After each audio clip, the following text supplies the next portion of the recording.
Yes, I contacted the Ebola virus when I was on duty. Among all of the 22 nurses who were quarantined, I'm the only survivor.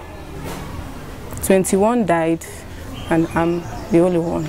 My pastors were praying for me, fasting. The congregation, all of them knew me and they were cooperating with me, called me during that time. When I discharged,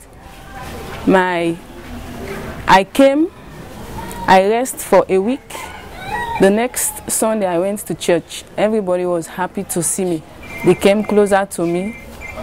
They came closer to me and said, God bless. We thank God, because if not for God, we would not have seen you.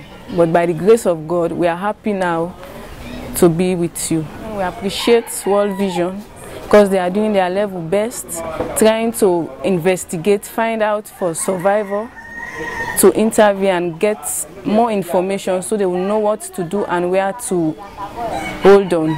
So we appreciate them and we thank God for everything.